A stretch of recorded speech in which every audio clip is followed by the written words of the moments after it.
বৃষ্টি দিয়ে বাতিল করে দেব, পাথরের বৃষ্টি দিয়ে মানুষ বাঁচে। বলতেছে এটাও যদি তোমার মানে না হয়, তাহলে এর চাইতেও কঠিন কোন শাস্তি, কোন গজব যদি থাকে, সেটা তুমি বাতিল করে উপরে দিই। আল্লাহ কাছে যা দোয়া কবুল নেন।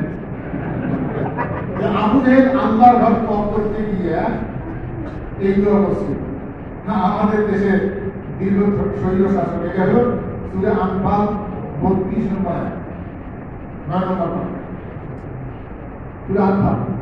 এখন আমাদের দেশেও শৈল শাসক, যেটা বুঝছেন না, একজন ব্যক্তি বলছিল যে ফেরাউন, নমরুদ আর আবু জেহেল এদের তিনটে একসাথ করলে একটা হাসিল হবে।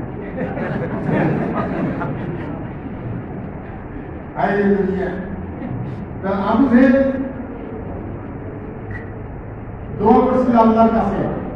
আমাদের দেশেও হজ করতে গেছিল দীর্ঘ শহীদ শাসক হাসিনা, ওমরা করতে গেছিল। আমার মনে হয় ওখানে গিয়ে দোয়া করছিল আবু জেহেলের মতো যে আল্লাহ আমাদের দেশে যারা কোরআন আইন চায় এই দলের ধ্বংস করো।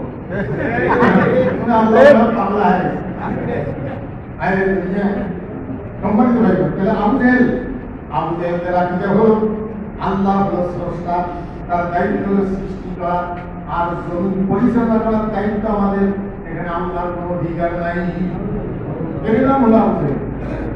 আজকাল যারা বাংলাদেশে মুসলমান বলে পরিচয় দেয়, আল্লাহকে স্রষ্টা হিসেবে মানে, আর তাদের আকিদা হলো আল্লাহ আইন দিয়ে জমিন চলবে না, দেশ চলার দায়িত্ব আমাদের আইন দিয়ে দেশ চলতে হবে।